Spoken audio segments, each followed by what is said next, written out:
Tuhan, seharusnya setiap hari kami tidak perlu khawatir. Sebab kami punya Engkau, Allah yang perkasa, Allah yang sanggup melakukan rencana perkara-perkara yang hebat di dalam hidup kami. Ajar kami Tuhan untuk berharap dan mengandalkan Tuhan. Ajar kami mau percaya di dalam janji-Mu. Ajar kami benar-benar percaya bahwa Tuhan Yesus sangat baik. Tuhan Yesus terlalu baik. Kami tidak perlu khawatir. Sebab Engkau beserta kami ya Tuhan.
di sorga, ucapan syukur yang selalu mengalir lewat hati kami. Apapun keadaan kami cuma ingin mengatakan terima kasih. Karena kami merasakan hari ini kami jauh lebih baik dari kemarin-kemarin. Saatnya Bapa, kekosongan, kerinduan, tekanan-tekanan kehidupan di tempat ini akan kami lepaskan. Dan biarlah Allah mengajar lewat Roh Kudus, sehingga kami semua memikul kuk itu enak rasanya. Kami tetap berdoa untuk keluarga yang Kau titipkan kepada kami, berkati mereka. Kami siap untuk menerima firman-Mu, karena doa ini kami alaskan di dalam nama Bapa, Putra dan Roh Kudus, di dalam nama Tuhan Yesus Kristus. Amin. Silakan duduk. Selamat pagi, selamat hari Minggu, selamat beribadah. Saudara, ada seorang pemuda yang belajar di bagian psikologi di Amerika Serikat. Dan pemuda itu bernama Justin Baldwin. Dia mengambil jurusan khusus namanya manajemen kemarahan. Dia termasuk mahasiswa yang pandai. Dan jam 3 dia pulang, saudara. Dia ada di halte bis. Enggak tahu gimana, ada nenek-nenek umur 80 tahun menghalangi dia. Dia emosi, nenek itu didorong, terjatuh. Pria di sebelahnya marah, langsung ditusuk 6 kali dan tewas. Sekolahnya manajemen kemarahan. Emosional. Kenapa bisa terjadi demikian? Saudara, inilah faktor emosi-emosi yang belum terselesaikan. Kita harus berdamai dengan diri kita, maka saudara akan damai dengan orang lain. Bertahun-tahun saya ingin temperamental saya berubah. Dan saya sekarang merasakan perubahan besar dalam kehidupan saya. Karena saya niat, punya tekad mau berubah. Amin. Selesaikan emosi-emosi yang belum terselesaikan. Itu sumbu pendek dan meledak dimanapun. Saudara, sebelum Perang Dunia Pertama, ada perang yang menghabiskan 1/4 penduduk bumi. Ada yang tahu? Itulah perang Kain dan Habel. Dunia isinya 4 orang. Adam, Hawa, Kain, Habel. Dibunuh 1, berarti 1/4 penduduk bumi habis kan? Dan kapan pembunuhan itu terjadi? Pembunuhan terjadi justru tengah melaksanakan ibadah. Ngeri, saudara. Lalu saya bertanya, kenapa sang kakak membunuh adiknya? Adakah Habel berbuat salah kepada Kain? Saya baca berkali-kali, enggak ada. Si adik tidak mengganggu, si adik enggak menyentuh, si adik enggak menghina. Tapi kenapa dibunuh? Dan kenapa pembunuhan itu terjadi di tengah ibadah? Saya mencoba mencari tahu. Sebetulnya pembunuhan Kain terhadap Abel hanya karena satu kata, cemburu. Persembahan Habel diterima, persembahan Kain ditolak. Makanya hidup itu enggak usah membanding-bandingkan dengan orang lain. Fokus saja pada diri Anda. Makin maju, makin baik, makin sukses, makin bahagia. Kalau saudara mencoba membandingkan dengan orang lain, iri dan cemburu itu mengintip di depan pintu. Sebelum Kain membunuh Habel, Tuhan berkata, Kain, dosa sudah mengintip. Maksudnya apa? Tuhan itu minta, Kain, sebelum engkau melangkah lebih lanjut, berhenti sebentar, jeda sebentar, renungan akar masalah. Ya, jadi kalau saudara saat emosi, berhenti sebentar saudara. Ya, jeda sebentar, keluar rumah sebentar, nanti akan mengurangi banyak risiko. Sekarang ini emosi pada nggak jelas saudara. Orang nengok bisa main pukul. Salah ngomong ribut. Karena apa? Tekanan dan tuntutan hidup. Menggelorakan ekonomi ya, dan membuat emosi kita pada nggak jelas. Saya cuma tahu Habel memberikan anak kambing itu secara utuh. Loh, memang diberikan semua Pak Pengki? Enggak. Kambing kalau dipotong kakinya mati enggak? Apalagi diambil lemaknya, ya pasti mati. Berarti walaupun lemaknya diberikan untuk Tuhan, tapi satu kambing utuh harus mati. Lain dengan Kain, saudara. Kain itu pertanian. Dia memberikan kolnya 1 kilo, apelnya 2 kilo. Tapi sisanya kan masih banyak. Dan mungkin juga Kain ini memberikan yang sisa. Sedangkan Habel memberikan yang utama. Saudara, setiap hari pintu-pintu terbuka untuk kita berhenti dan lanjut. Langkah inilah yang menentukan hari esok. Nah, hari ini sesuai janji saya. Saudara pernah mengeluh enggak? Hidup kok gini-gini aja ya? Bosenin banget gitu. Kerja ngotot, usaha ngotot, hasilnya gini-gini aja. Saya sering terlibat dengan perasaan-perasaan seperti itu. Kok gini-gini aja sih Tuhan? Enggak ada sesuatu ledakan-ledakan. Nah, kita akan belajar antara profesi, produksi, dan di tengahnya ini sumber berkat yang namanya koneksi. Saudara, profesi itu apa sih? Profesi itu adalah sebuah pekerjaan yang membutuhkan keterampilan atau pelatihan. Baru itu dinamakan profesi. Yang akan menghasilkan pendapatan yang lumayan. Saudara, di Australia misalnya, tukang las tapi bersertifikat, itu hasilnya gede. Tukang ledeng yang punya sertifikat negara, itu hasilnya gede. Kalau kita ijazah plus sertifikat, hasilnya kecil. Siapa yang mau kita salahkan? Nah, hari ini kita akan membahas ya. Tapi baik saudara, ada dan hadir itu beda. Mama papa ada di rumah, tapi tidak pernah hadir dalam hidup anaknya. Saya enggak ada di rumah, tapi saya selalu hadir dalam kehidupan anak cucu, saudara. Mumpung masih ada kesempatan, jangan sekedar ada, tapi hadirlah dalam kehidupan keluarga. Amin. Ya, hadir, saudara.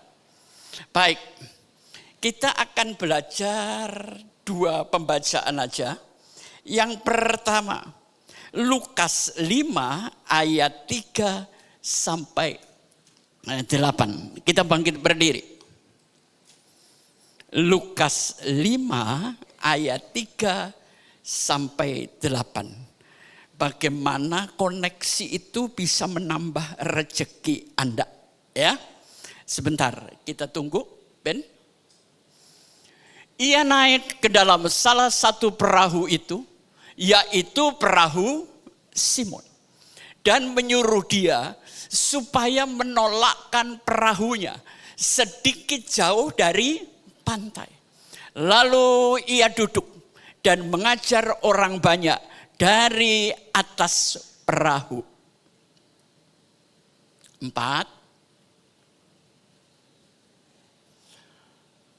Setelah selesai berbicara, ia berkata kepada Simon, bertolaklah ke tempat yang dalam dan tebarkanlah jalamu untuk menangkap ikan.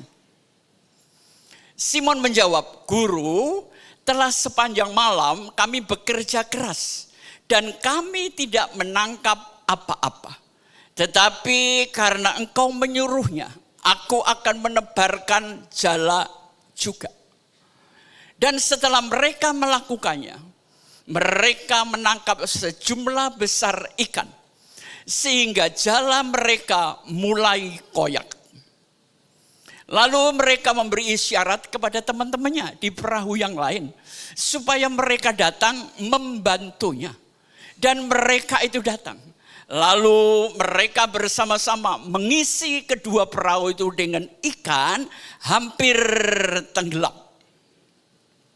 Terakhir, ketika Simon Petrus melihat hal itu, ia tersungkur di depan Yesus dan berkata, "Tuhan, pergilah daripadaku, karena aku ini seorang berdosa." Amin. Silakan duduk. Saya mencoba menyuguhkan kepada Anda kejanggalan-kejanggalan dalam peristiwa ini, ya.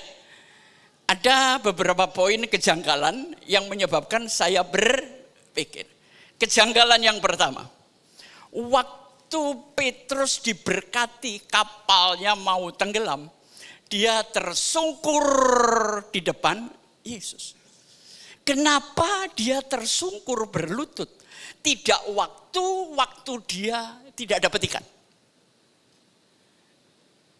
Kalau kita nggak dapat rezeki, kita tersungkur-sungkur kan?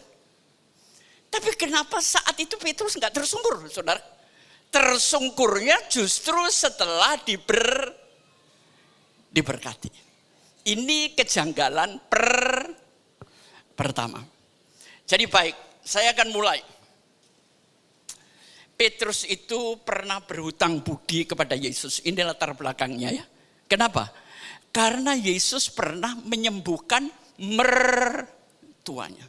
Hutang budi itu nggak bisa dibayar, Bu. Makanya waktu siang itu Petrus kelelahan nggak dapat rezeki, Yesus datang langsung naik ke perahu Petrus. Seharusnya dia marah-marah dong. Ini orang nggak tahu diri ya. Gue lagi susah, gue lagi capek, gue lagi nggak punya duit. Jala rusak, lu naik lagi mengganggu waktu. Seharusnya marah dong manusia normal. Tapi kenapa tidak? Karena Petrus orang yang ingat budi. Dia pernah menyembuhkan mertuaku. Hutang budi itu dibawa mati Bapak Ibu. Kita semua berhutang budi, pertama sama siapa? Orang tua. Kedua sama guru-guru kita. Ketiga sama teman-teman. Keempat kepada orang yang memberikan pekerjaan kepada kita. Tapi sudahkah kita sebagai orang yang bermental Yesus siap membalas budi mereka? Dan terutama kita hutang budi, hutang nyawa, hutang semuanya kepada Sang Pencipta. Sekarang ini susah ya untuk orang yang tahu balas budi. Saudara lihat beberapa waktu yang lalu, emak bapak, 2 anak, kakinya dikasih tali terjun dari lantai 21. Ya ada yang berprediksi karena kalah saham, bangkrut, hancur. Tapi kenapa harus bunuh diri? Dan bunuh diri aja kok bareng-bareng ngajak anak. Bukankah anak-anak ini kalau nanti sukses bisa menyelesaikan persoalan orang tua? Manusia sekarang itu otaknya sumbu pendek, Pak. Belajarlah. Pada saat akan meletus, berhenti. Jangan lalui pintu kemarahan itu, saudara. Amin. Semua sekarang gampang marah. Karena di luar banyak tekanan, di dalam keluarga banyak tuntutan. Kita capek, kita lelah emosi, kita lelah rohani, kita lelah pikiran kita. Ya. Makanya refreshing itu perlu. Kadang-kadang kumpul sama teman, bercanda konyol aja Bu. Saya sering sama anak-anak muda. Bercanda konyol-konyolan, sudah saya terhibur. Malam kerjaan saya apa? Nonton prank, ketawa sendiri kayak orang gila sampai pagi. Tapi saya bahagia. Bahagiakan dirimu sendiri sebelum engkau mampu membahagiakan orang lain. Itu cara saya. Niru boleh, nggak niru ya nggak apa-apa. Ya, yang susah juga masing-masing kok. Ya. Nah, ia naik ke dalam salah satu perahu, yaitu perahu Simon. Waktu Yesus naik, permisi, enggak loh Bu, saya akan buktikan. Yesus naik seenaknya sendiri tanpa dan menyuruh dia supaya menolakkan perahunya sedikit jauh dari pantai. Lalu ia duduk dan mengajar banyak orang dari atas perahu. Jadi perahu itu merupakan mimbar. Perahu adalah pekerjaan Anda. Sudahkah pekerjaan Anda menjadi mimbarnya Tuhan? Amin. Sekali lagi, sudahkah pekerjaan Anda menjadi mimbarnya Tuhan? Sudahkah profesi Anda mempromosikan Tuhan kita yang hebat? Ya, ini pelajaran yang pertama.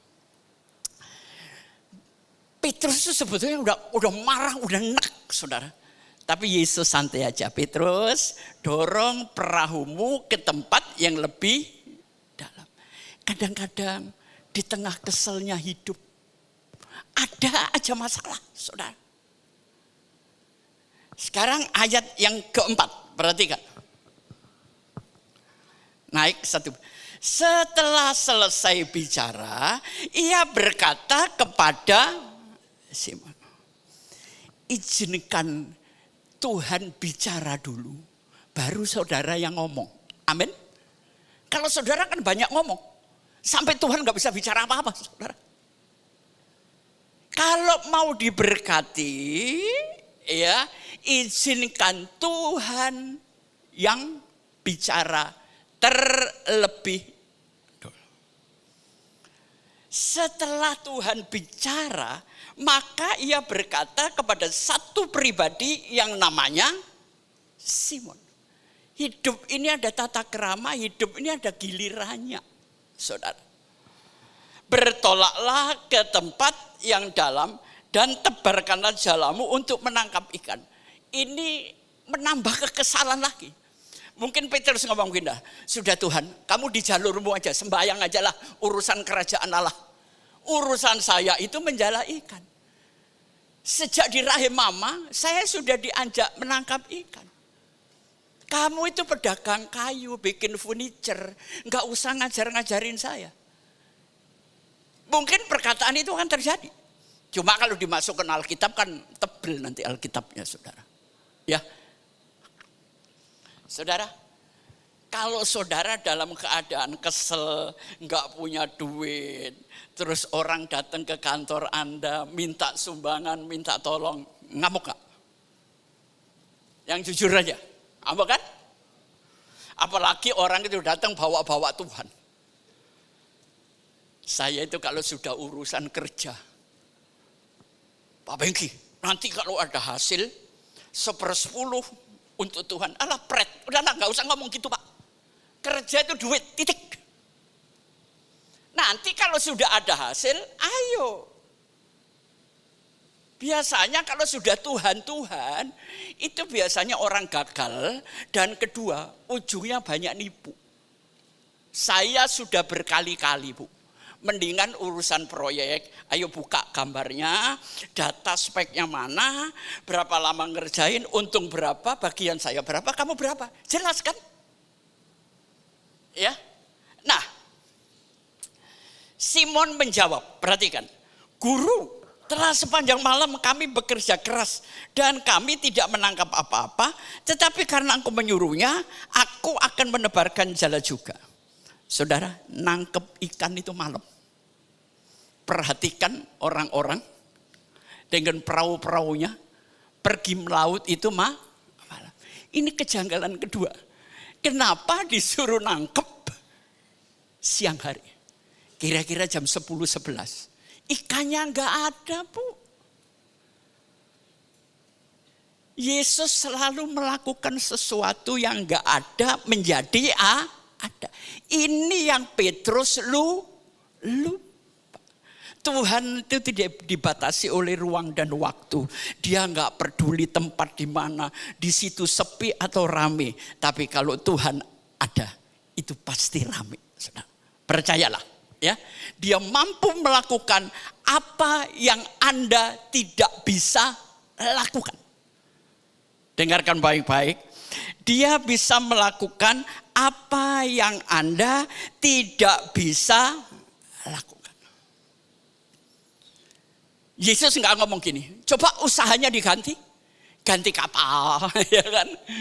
Ganti jalan. Utang ke bank dulu lah, beli kapal. Yesus tidak mengubah usaha Petrus. Cuma Yesus ingin mengubah cara Petrus menangkap ikan. Beda loh. Tuhan tidak mengubah usaha Petrus.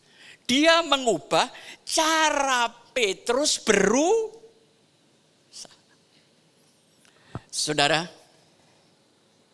Saudara kalau suka seseorang, saudara mudah memberi enggak kepada orang itu?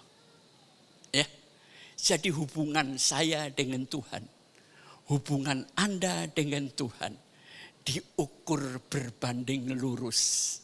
Seberapa banyak Anda murah hati kepada orang lain. Dengar baik-baik. Saudara boleh ngoceh. Saya doa puasa, Pak. Saya habis ke puncak lagi berdoa. Kebaktian siang malam. Pagi doa pagi. Jam 10 kebaktian ibu-ibu. Siang doa puasa. Sore kebaktian lagi. Malam ada kebaktian doa. Terus ngurus rumahnya itu kapan, bro? Urusin rumah dulu. Baru kebaktian. Amin. Tuhan itu tertib, punya aturan. Imanmu adalah perilakumu, oke? Ya. Ayo kita tampil sebagai orang-orang yang bukan hanya bersih berpakaian, tapi bersih dari hal-hal yang tidak menyukakan Tuhan. Nah, saudara, mana yang benar ya? Karena produktivitasmu hebat, engkau punya duit banyak, maka engkau gampang mencari koneksi. Atau karena engkau punya koneksi, maka produktivitasmu menjadi gampang. Yang benar yang mana? Hasil bisa membuat teman datang, atau kita menyusun teman dulu supaya hasilnya datang. Anda pilih yang mana? Sekarang yang terjadi, Bu, kalau Anda menghasilkan banyak uang, enggak teman pun ngaku teman. Tapi kalau Anda mulai dari nol, susun koneksimu dulu. Siapa tim Anda? Bekerja sungguh-sungguh. Maka menghasilkan satu produktivitas yang tinggi. Inilah cara Yesus, ya. Jadi profesi harus punya koneksi. Koneksi inilah yang menghasilkan produk. Jangan dibalik. Produksi membeli koneksi, ya, lewat profesimu. Itu keliru. Tapi baik, kita akan terus. Saudara, Anda lihat apakah Petrus memberikan alasan, udah Tuhan, gue ini lebih ngerti lah. Kamu ngurus gereja sama agama aja, ya. Saya ngurus cari duit. Kita naik lagi satu, ayat 6. Petrus cuma punya satu alasan, karena engkau yang menyuruh. Ini alasan respon yang paling tepat. Secara otak, saranmu gak benar Tuhan. Secara otak dan pengalaman, saya gak mau melakukan itu. Tapi Petrus otaknya dihentikan. Dia cuma ngomong, karena engkau yang menyuruhnya. Ini loh, ini rahasia Petrus Enggak masuk akal, tapi kalau Tuhan yang nyuruh tak lakoni. Iya. Biar masuk akal, tapi kalau emosi dan kesombongan kita yang nyuruh, saya akan berpikir 2 kali Bapak Ibu. Simon menjawab, Guru telah sepanjang malam dan setelah mereka melakukannya. Perhatikan, respon dulu baru melakukan. Mereka menangkap sejumlah ikan besar. Jadi teorinya gimana, Bu? Respon kita ditambah usaha kita baru terjadi situasi apapun perusahaanmu, respon Anda harus benar. Setelah Anda tahu respon saya benar, ubah caranya, bukan usahanya. Orang kita kan enggak. Baru usaha batik 3 bulan enggak laku. Buka bengkel. Apa hubungannya bengkel sama batik? Bengkel enggak laku. Jualan soto. Kapan majunya, bro? Kalau usahamu kurang berhasil, jangan pindah usaha. Rubah caranya. Amin. Responin dulu, duduk cari kertas, saya salah di mana, satu per satu. Bukan usahanya yang salah. Yang salah itu kita bersama cara kita. Kenapa dagang sama yang situ rame gua sepi? Loh, ya kan? Apakah saya perlu pindah usaha?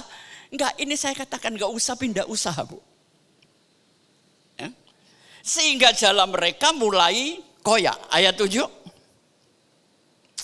Lalu mereka memberi isyarat kepada teman-temannya di perahu lain supaya mereka datang membantunya. Hidup itu perlu orang lain. Kalau Petrus nggak dibantu, itu perahu tenggelam, ikannya kembali berenang, Petrus nggak punya usaha apa-apa. Bantulah orang lain. Miliki kemurahan hati kepada orang lain. Jangan nolong orang sampai orang gitu teriak-teriak minta tolong. Kalau Anda tahu orang ini perlu ditolong, gak usah dia ngomong, gua tolong kok. Saya berani ngomong gini, karena saya sudah mempraktekkan Bapak Ibu. Saya gak pernah khotbah teori. Karena kalau teori, sebentar lagi masalah itu menghantam saya. Mendingan saya punya masalah, saya punya pengalaman, baru saya sampaikan. Waktu saya mengajar Anda, saya mengajar diri saya sendiri, Bu. Ya, ayo kita belajar. Nah, kita lanjut. Siap hidup diberkati adalah membantu orang. Kolaborasi. Mengisi kedua perahu dengan ikan sehingga hampir tenggelam. Kalau dia nggak berbagi, perahunya tenggelam. Iwake ojol maneh, Mas. Ikannya berenang lagi. Inilah kerja sia-sia. Saudara, minggu ini saya melayani rumah duka 2 kali, Bu. Umurnya sepantaran saya. Sampai saya mikir, kapan giliran gua ini? Ntar gua di situ sampai ngomong di sini. Tapi itu pelajaran baik. Hidup ini jangan sombong, Pak. Ya. Apapun hebatnya Anda, apapun kekayaanmu, ujungnya mati. Tapi setelah rumah duka, saya diberkati Tuhan. Saya mengisi satu seminar, saya kaget. Ada 4 jenderal aktif hadir di situ, Bu. Jadi setelah mikirin kematian, baru Tuhan hibur saya. Iya kan? Khotbah di depan jenderal kan gak gampang, Bu. Gak gampang. Ya. Tapi akhirnya jenderalnya manggut-manggut minta foto bareng sama saya. Apakah saya akan pakai mereka sebagai koneksi? Enggak juga, Bu. Koneksi saya satu, Tuhan Yesus titik. Dan Tuhan bisa mengantar banyak orang kepada saya. Amin. Ya. Yang terakhir, ayat 8. Ketika Simon Petrus melihat hal itu, ia pun tersungkur di depan Yesus dan berkata, Tuhan, pergilah daripadaku karena aku ini seorang berdosa. Inilah hidup yang diberkati. Mampu tahu siapa yang memberkati. Mampu tahu siapa dirinya. Dan yang ketiga, punya rasa terima kasih. Dan kesimpulannya, Ben bukain lagi ayat yang terakhir, Yohanes 15 ayat 2 sampai 5. Ini kuncinya ya. Yohanes 15 ayat 2 sampai 5. Kita baca bareng-bareng aja ya. 2, 3. Setiap ranting padaku yang tidak berbuah dipotongnya, dan setiap ranting yang berbuah dibersihkannya supaya lebih banyak berbuah. Ayat 3. Kamu memang sudah bersih karena firman yang telah kukatakan kepadamu. Ayat 4. Tinggallah di dalam aku dan aku di dalam kamu. Sama seperti ranting tidak dapat berbuah dari dirinya sendiri kalau ia tidak tinggal pada pokok anggur. Demikian juga kamu tidak berbuah jikalau kamu tidak tinggal di dalam aku. Terakhir, akulah pokok anggur dan kamulah ranting-rantingnya. Barang siapa tinggal di dalam aku dan aku di dalam dia, ia berbuat banyak. Sebab di luar aku kamu tidak dapat berbuat apa-apa. Kesimpulannya, ada 3 macam ranting, Bapak Ibu. Ranting itu nggak mungkin ada, tahu-tahu ranting tumbuh di awan-awan, gini nggak punya pohon. Saudara pernah ngeliat ranting nggak pakai pohon? Nggak ada, Bu. Ya, jadi yang pertama, ranting yang dipotong adalah ranting yang tidak berguna.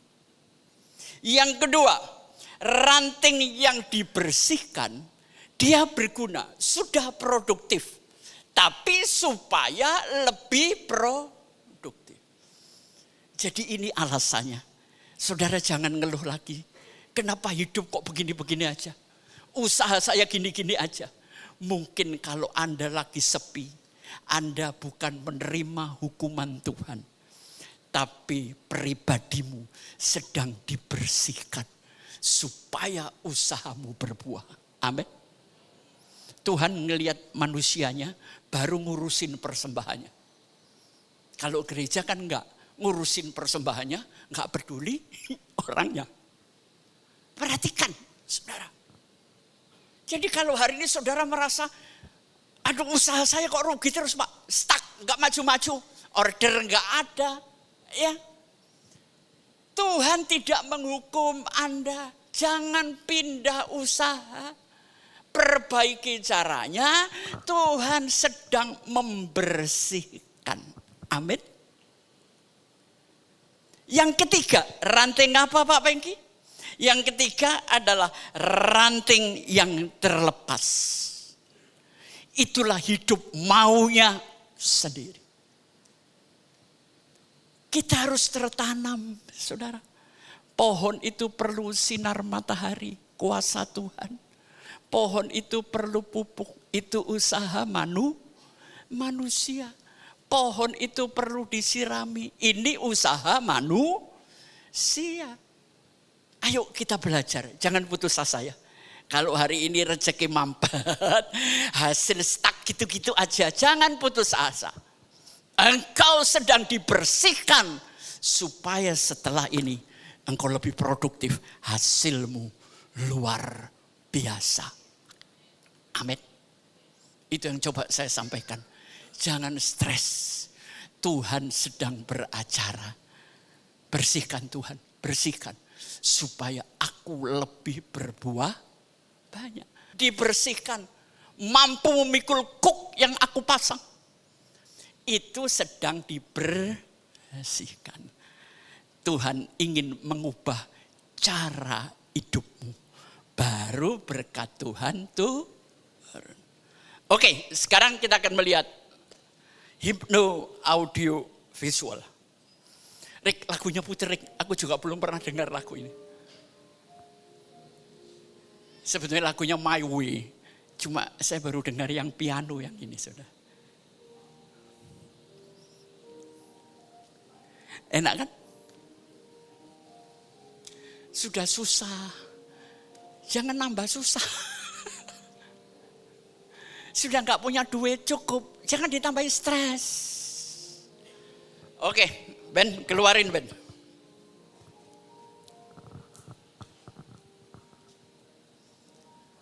Profesi itu akan menghasilkan hasil yang luar biasa kalau di tengahnya ada koneksi. Langsung klik yang pertama Ben. Kapan itu terjadi? When your way is not working. Pada saat caraku Tuhan mandek, stagnasi. Ini teori perlu kita pakai bareng-bareng. Ya. Oke, naik satu lagi. Saudara, bagaimana kita jadi rantingnya? Banyak orang tahu Tuhan, banyak orang beribadah, tapi pemahamannya tentang Tuhan masih jauh. Pemaknaannya tentang hadirnya Tuhan enggak ngerti, apalagi penerapan. Saudara harus paham, Tuhan itu berdaulat, maha kuasa, enggak bisa disetir oleh siapapun. Saya selalu berdoa, jadilah kehendak. Saudara bisa menerima apapun yang terjadi. Itu cara Tuhan membentuk saya. Amin. Apapun, lewat suami, lewat istri, lewat usaha. Ya, pemahaman, fahami Tuhan. Pemaknaan, penerapan. Kita naik satu lagi. Klik. Saudara, kalau Anda membaca Alkitab, paling banyak adalah janji Tuhan, promise. Promise ini nanti akan berproses. Hidupi janji Tuhan. Yang ketiga, prosesnya jangan my way. Lewati prosedurnya Tuhan.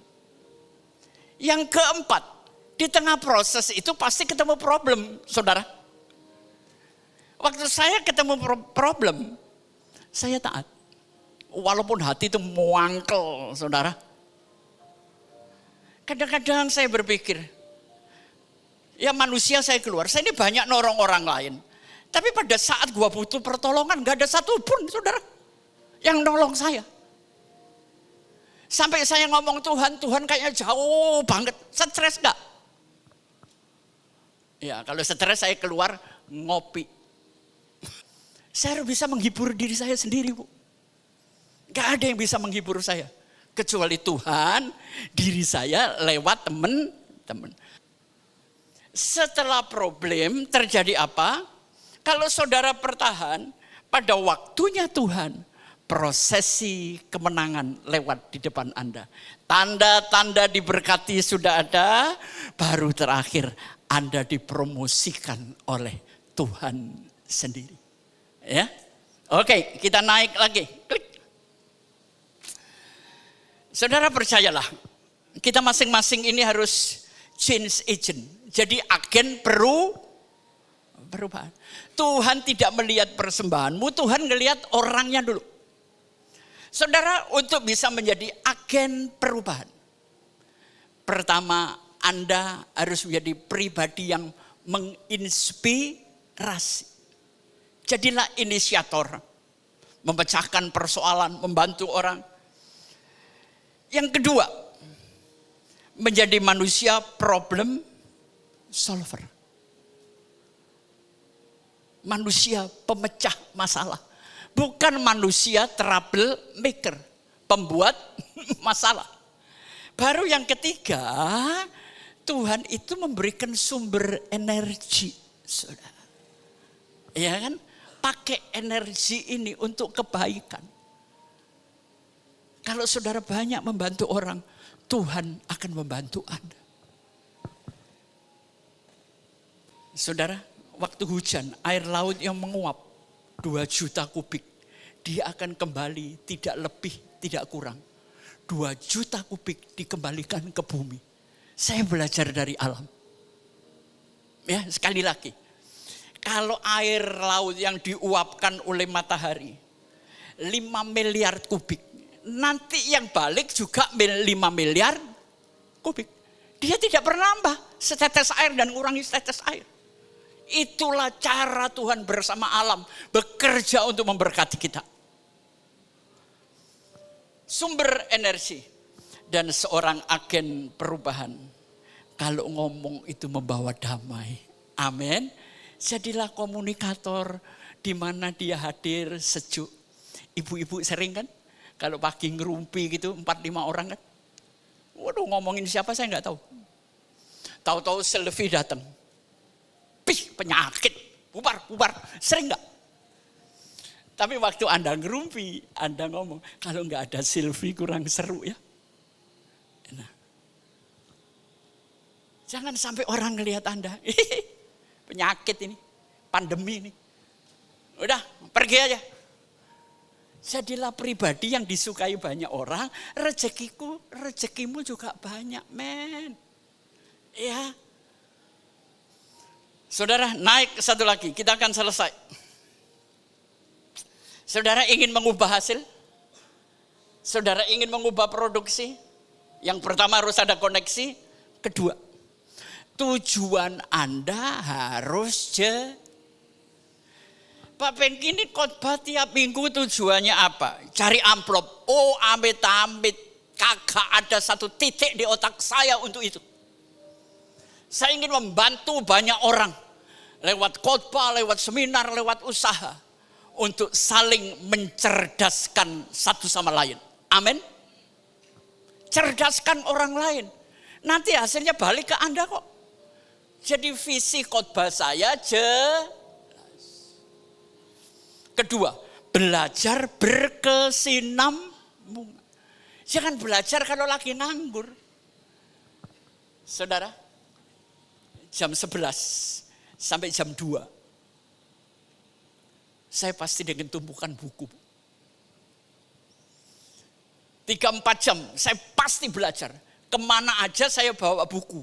Bukan sok pinter, Bu, enggak. Kalau nunggu teman nganggur di bandara nganggur, mendingan gue baca buku. Setuju? Ilmu itu gak bisa dicuri Bapak Ibu. Yang ketiga apa? Identitas yang kuat. Pribadimu itu siapa? Identitasnya harus kuat. Yang keempat, dukungan yang menguntungkan. Cari teman-teman yang lebih hebat dari kita. Tanya ilmunya. Kamu dulu gak punya apa-apa kok sekarang punya triliunan. Gimana caranya Bapak Ibu? Ya, minta ilmunya. Baru terjadilah perubahan pelan-pelan. Lewat perubahan kita beradaptasi. Oke, kita naik lagi. Saudara, dibutuhkan, saya pernah bahaskan anak muda harus kepo. Kepo itu apa?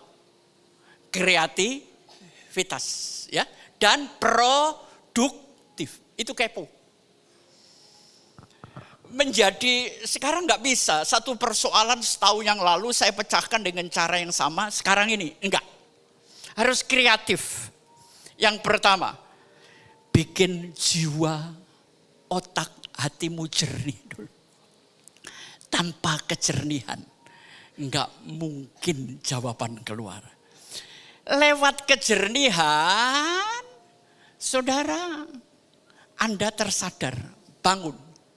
Kemudian muncul ide. Ini hikmat Tuhan.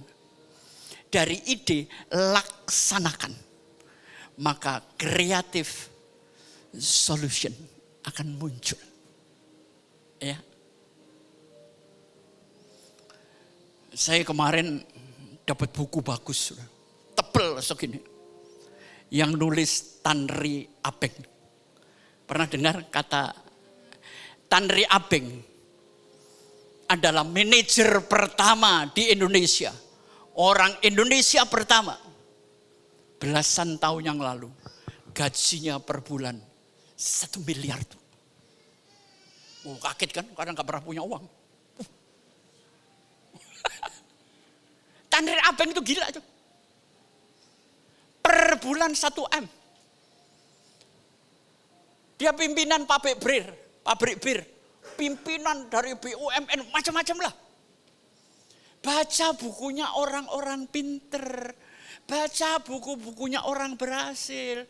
Jangan baca novel, ngelihat berita selingkuh. Ngapain sih? HP 10 juta buat gitu-gituan. Jangan. Kita naik lagi satu. Ya. Saudara ngerti segitiga ada tanda tanya. Mana yang duluan? Bisa dulu, baru punya, kemudian jadi orang. Atau saya balik, jadi orang dulu, kemudian punya harta, dan bisa segala sesuatu. Yang benar yang mana? Ayo. Kalau Anda salah, berarti mindsetmu selama hidup ini salah, saudara.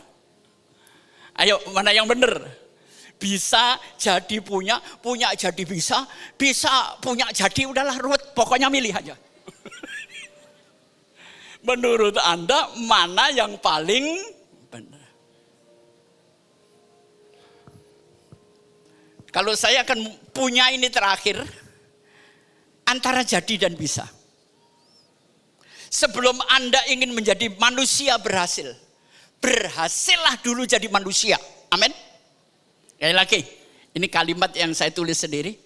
Kalau engkau ingin menjadi manusia berhasil, langkah pertama, berhasillah jadi Enggak usah pakai embel-embel, jadi manusianya aja belum jadi, saudara.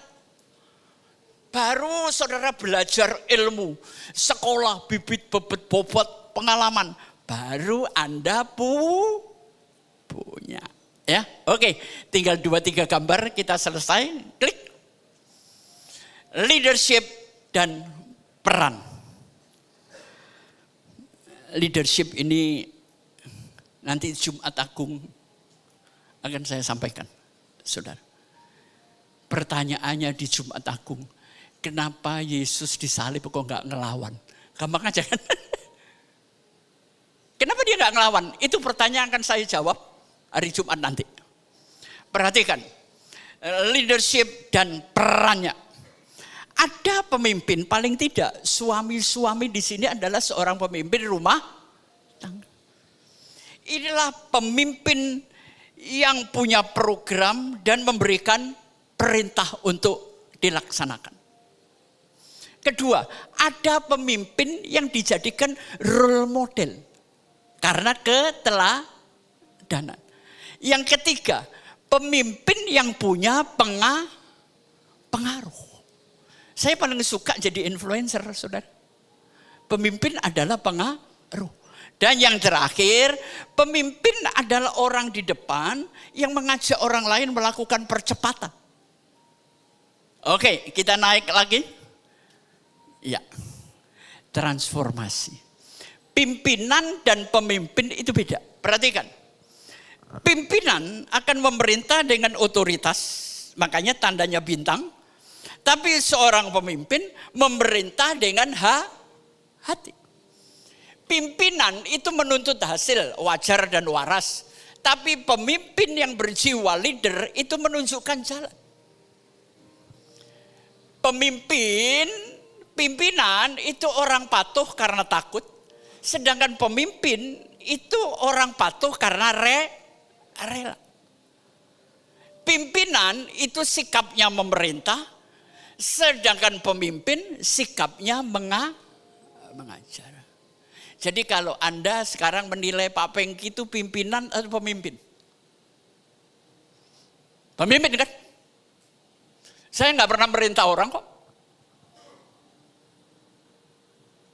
Saya punya jiwa di situ, saudara. Tanya, nanti kalau saudara ketemu keluarga saya, pernah saya merintah pembantu sekali aja? Enggak pernah, Bu. Tapi saya memberikan keteladanan. Oh, kalau ngelap kaca ini pakai cairan ini, nyapu rumah itu begini. Udah. Anak saya juga enggak pernah merintah kok. Saya ajak nongkrong tengah malam berdua. Ngobrol, apa keluhan? Ya. Ayah itu seorang teman. Siap, saudara? Jangan sampai anak-anak takut dengan orang tua. tapi cintailah orang tuamu. Ini yang muda-muda ngomong, itu Umpeng itu bener itu. Ya kan? Dan yang terakhir, kita klik selesai. Klik Ben. Oh, mari kita baca rame-rame. 2, 3. Hidup sukses mulia adalah kolaborasi Tuhan plus usaha manusia. Ada orang sukses tapi hidupnya enggak mulia. Ada orang mulia tapi enggak sukses-sukses, saudara. Sembayang terus, duit kagak gablek, gua enggak mau. Duit melulu, tanpa sembayang, enggak akan maksimal. Saudara siap berkolaborasi dari tempat ini? Izinkan Tuhan naik perahu kehidupanmu. Bertolaklah ke tempat yang dalam. Perdalam imanmu, perdalam ilmumu, perdalam sahabatmu, semuanya. Dan yang terakhir kita selesai. Come and do it, upah. God bless you. Tuhan memberkati. Ya.